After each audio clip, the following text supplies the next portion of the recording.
आज हम बात करने वाले हैं जी एक बहुत ही खूबसूरत हमारे प्लांट क्रोटोन के बारे में। जैसे कि आपको स्क्रीन पे नज़र आ रहे हैं ये जी दो हमारे क्रोटोन के प्लांट बेहद ही खूबसूरत।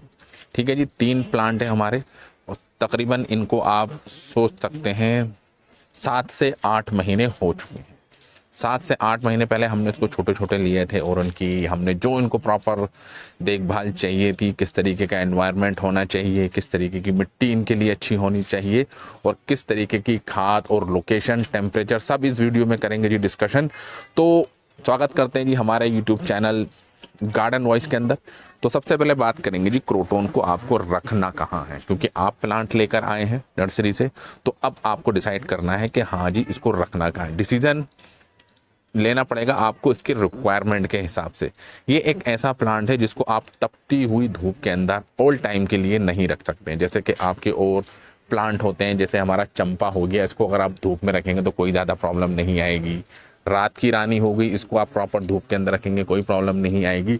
लेकिन इसको अगर आप फुल्ली धूप के अंदर रख देंगे, 4 से 5-6 घंटे की धूप इसके ऊपर पड़ेगी तो ये सरवाइव नहीं करेगा, इसकी पत्तियां जल जाएंगी।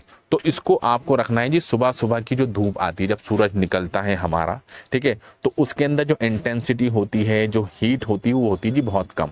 तो ऐसी धूप जो उसके ऊपर सिर्फ 1 से 1.5 घंटे की अगर इसको धूप मिल रही है, चाहे वो कोई सी भी धूप हो, सुबह की मिल जाए तो वेल एंड गुड। अगर थोड़ी देर की बात मिल रही है, 10 से 11 की मिल रही है तो भी कोई प्रॉब्लम नहीं। 1 घंटे की धूप अगर इसको मिल रही है, ठीक है, ठंडी ठंडी धूप जिसको हम कहते हैं, ठंड के अंदर तो आप इसको 3 से 4 घंटे भी धूप के अंदर रख देंगे तो कोई ज़्यादा प्रॉब्लम नहीं आएगी। ठीक है जी। मेन जो समर सीजन होता है मई जून के अंदर, उसको तो आपको उसको सिर्फ सुबह की धूप दिखानी है। ऐसी लोकेशन पे आप इसको रखें। समझ में आ गया इसको आपको कहाँ रखना है। इंडोर प्लांट नहीं है, ये नहीं कि आप इसको बिल्कुल ही इंडोर रख दें, ब्राइट लाइट इसको लगेगी, ठीक है, तो वो ज़्यादा इसके अंदर अच्छा नहीं चलेगा। बट सुबह सुबह की इसको धूप आपको देनी पड़ेगी। उसके बाद आप इसको चाहे ब्राइट लाइट के अंदर रखें, ठीक है, बट आप इसको बिल्कुल एक ब्राइट लाइट जिसको कहते हैं जी, समझ में आ रहा है आपको। अब बात करेंगे जी इसकी खाद की।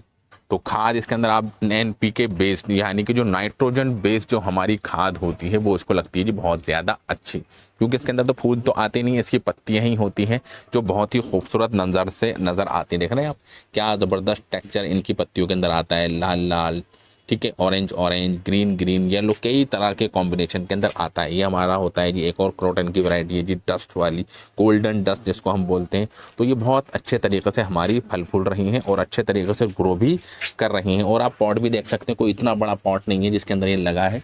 6 इंची का पॉट है और 6 इंची के पॉट के अंदर आप देख सकते हैं कि इसकी ग्रोथ कितने ज़बरदस्त अंदाज के अंदर चल रही है। एक और है जी हमारा, ये 6 ही इंची के पॉट के अंदर है और आप इसकी ग्रोथ का अंदाज़ा लगा सकते हैं कि कितने अच्छे तरीके से इनकी ग्रोथ चल रही है। 2 चीज़ें हो गई, कहाँ रखना है, ठीक है। और अब बात करेंगे जी खाद की। तो खाद इसके अंदर डाल दें नाइट्रोजन बेस, यानी कि आप गाय की गोबर की खाद इसके अंदर डाल दें, ठीक है।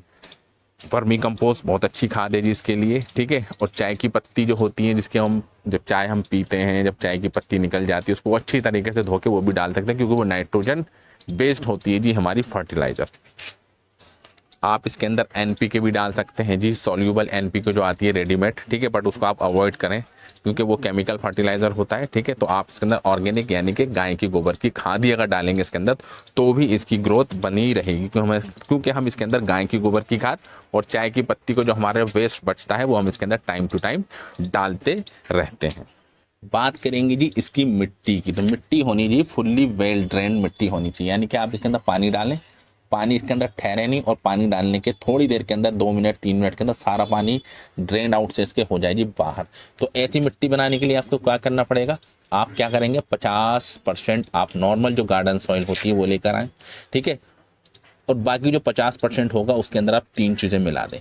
क्या 3 चीज़ें मिला दें आप, एक मिला दें जी इसके अंदर कंस्ट्रक्शन रेत जिसको हम कहते हैं जी, सैंड, रिवर सैंड जिसको हम बोलते हैं, कोकोपीट आप इसके अंदर मिला सकते हैं, ठीक है, और गाय की गोबर की खाद, यानी कि 50% अपनी गार्डन सॉइल और बाकी 3 जो हिस्से हैं ये बराबर बराबर हिस्से के अंदर मिला के ये चीज़ें बना लें।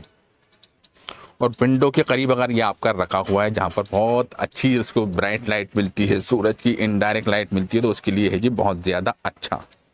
और ठंड के अंदर आप देखेंगे थोड़ा ये स्ट्रेस के अंदर जाएगा, डोरमेंसी में जाएगा, ठीक है। तो उसकी आपको टेंशन नहीं लेनी है, वो नेचुरल प्रोसेस है। उसके अंदर अच्छे अच्छे प्लांट अपने स्ट्रेस में चले जाते हैं और अपनी सारी पत्तियां झाड़ देते हैं। तो आपको उससे परेशान नहीं होना है, क्योंकि जनवरी और दिसंबर की जो ठंड होती है वो अच्छे अच्छे प्लांटों को ले जाती है जी स्ट्रेस के अंदर, ठीक है। बाकी आप फरवरी स्टार्ट होगी, फिर फरवरी से लेकर नवंबर के आखिर तक, जैसे नवंबर की आज है जी हमारी 21 नवंबर 2023, तो आप देख सकते हैं कितने अच्छे तरीके से इसकी पत्तियां बनी हुई हैं। तो आपको थोड़ा सा ध्यान रखना है, ठीक है। अब आप इसको रख सकते हैं जी ठंड के अंदर, तो आप इसको धूप के अंदर भी रख सकते हैं, कोई ज़्यादा प्रॉब्लम इसको नहीं आएगी। लेकिन गर्मियों के अंदर, खास जो गर्मी होती है मई जून जुलाई की, ठीक है, तो उसके अंदर आप इसको थोड़ा धूप से बचा के रखें, तो आपका ये प्लांट ऐसे ही खूबसूरत अंदाज से ग्रो करता रहेगा। तो thank you very much for this video.